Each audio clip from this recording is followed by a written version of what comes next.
অতি মানে এটা আশ্চৰ্যজনক কথা আৰু ৰহস্যজনক গোটেই কাৰবাৰ।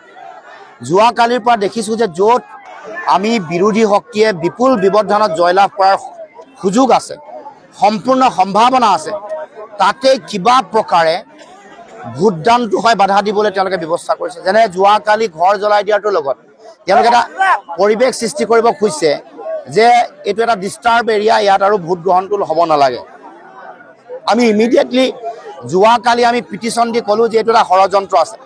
গতিকে এইটো কথাত কেতিয়াও ইলেকশ্যন কমিশ্যন বা ৰিটাৰ্ণিং অফিচাৰে কোনো ধৰণৰ সিদ্ধান্ত ল'ব নালাগে, কাৰণ তেওঁলোকে জানে যোৱাকালি য'ত ঘৰ জ্বলাই দিয়া হৈছে তাত বিপুল ব্যৱধানত জিকিম।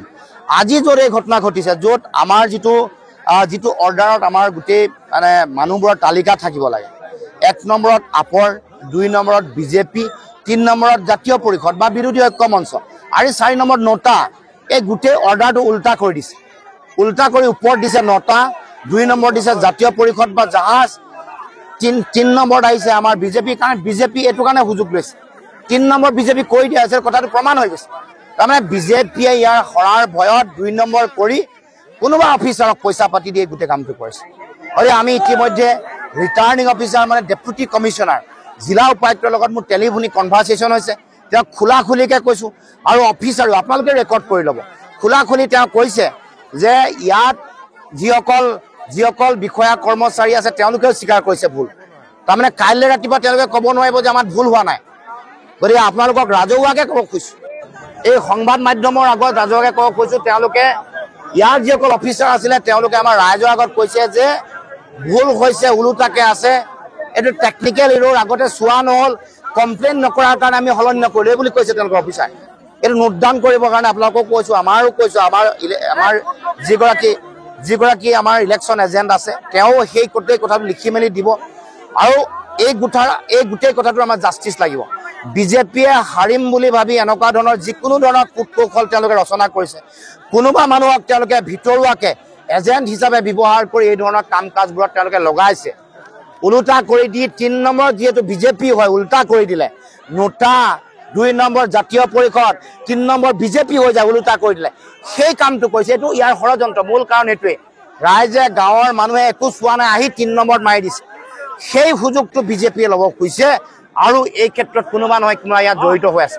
গতিকে DC ডেপুটি কমিশ্যনাৰক আমি দাবী জনাম, যিসকল ইয়াৰ লগত জড়িত তেওঁলোকৰ শাস্তি হ'ব লাগিব, ইয়াত আৰু ৰিপ'ল হ'ব লাগিব, ইয়াত পুনৰ ভোটদান হ'ব লাগিব, ভোট গ্ৰহণ তেওঁলোকে কৰিব লাগিব।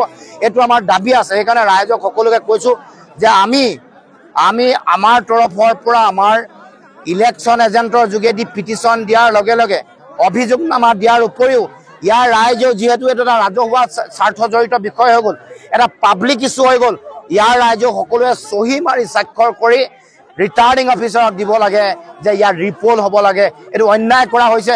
আৰু সেই যিগৰাকী বিষয়া যিগৰাকী স্বীকাৰ কৰিছে যে ভুল হোৱাটো হয়, তেওঁলোকৰ নামসহ দিব লাগে।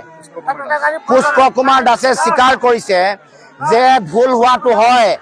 পুষ্প কুমাৰ দাস নামৰ বিষয়াগৰাকীয়ে কৈছে মানুহৰ আগত যে ভুল হোৱাটো হয়। গতিকে হাজাৰ বিজাৰ মানুহে স্বাক্ষৰ কৰি দিব লাগে যে ভুল হোৱাটো হয়, গতিকে তেওঁ শাস্তি হ'ব লাগে আৰু ৰিপুল হ'ব লাগে। এটা পৰিৱেশ, যিহেতু টিংখাং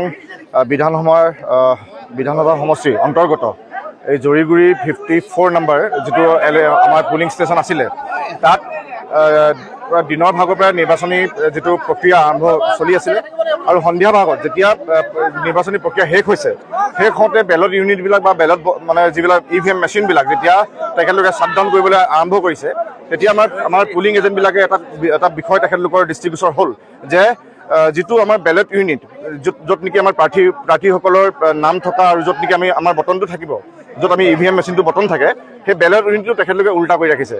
তাৰমানে সন্মুখৰ ভাগত থকা প্ৰাৰ্থীসকলৰ যিবিলাক নামৰ যিটো সংখ্যা, 1 নম্বৰত আছিলে আমাৰ 13 নং ডিব্ৰুগড় লোকসভা সমষ্টিৰ প্ৰাৰ্থীসকলৰ তালিকাখনত 1 নম্বৰত আছিল আম আদমি পাৰ্টীৰ প্ৰাৰ্থীগৰাকী, 2 নম্বৰত আছিল ভাৰতীয় জনতা পাৰ্টীৰ প্ৰাৰ্থীগৰাকী, 3 নম্বৰত আছিল অসম জাতীয় পৰিষদৰ প্ৰাৰ্থীগৰাকী, আৰু 4 নম্বৰত আছিল নটা।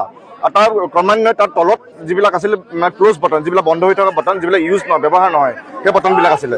কিন্তু দেখা গ'ল যে মানে শ্বাটডাউনৰ সময়ত, ক্লজিঙৰ সময়ত প্ৰিজাইডিং অফিচাৰগৰাকীৰ এটা কাণ্ড আমাৰ পুলিং এজেণ্টসকলে ধৰা পেলালে যে এই ক্ল'জ যিবিলাক বটন, মানে বন্ধ হৈ থকা যিবিলাক বাটন সেইবিলাক ওপৰ ভাগত আছে আৰু প্ৰাৰ্থীসকলৰ যিবিলাক নাম তালিকাত থকা যিটো মানে স্পেচ বা যিটো মানে পৰ্চন সেই পৰ্চনটো উল্টা হৈ আছে মানে তেখেতলোকে মানে এটা খুব আমি ভাবিছোঁ যে খুব এটা ষড়যন্ত্ৰমূলকভাৱে তেখেতলোকে কৰিছে ৰাজনৈতিক ষড়যন্ত্ৰ আছে আৰু এই প্ৰিজাইডিং অফিচাৰগৰাকীক তেখেতলোকে ব্যৱহাৰ কৰিছে প্ৰিজাইডিং অফিচাৰগৰাকীয়ে কাৰ অনুমতিত এই সিদ্ধান্ত গ্ৰহণ কৰিলে আমাক সেই প্ৰশ্নৰ উত্তৰ লাগে তাৰ লগে লগে আমাৰ সন্মানীয় লোকসভাৰ 13 নং লোকসভাৰ অসম জাতীয় পৰিষদৰ প্ৰাৰ্থীগৰাকীৰ যিটো নাম তালিকা বা সেই গোটেই প্ৰাৰ্থীসকলৰ নাম তালিকা তেখেতলোকে উল্টা কৰি ৰাখিছে যাতে ৰাইজে সাধাৰণভাৱে পঢ়িব নোৱাৰে চিম্বলটো যাতে তেখেতলোকৰ আমাৰ ভোটাৰসকলে যাতে দৃষ্টিগোচৰ নহয় তেনেকুৱা ধৰণৰ এটা পৰিৱেশ সূচনা কৰিবৰ কাৰণে চেষ্টা কৰিছিল আৰু ৰাইজে ধৰা পেলালে আৰু সেইবাবে সকলো এই অঞ্চলৰ সকলো ৰাইজ ভোটাৰসকলে ইয়ালৈ ওলাই আহিছে তেখেত সচেতন ৰাইজ ওলাই আহিছে আৰু ৰাইজে ইয়াৰ ইলেকশ্যন নিৰ্বাচনী যিবিলাক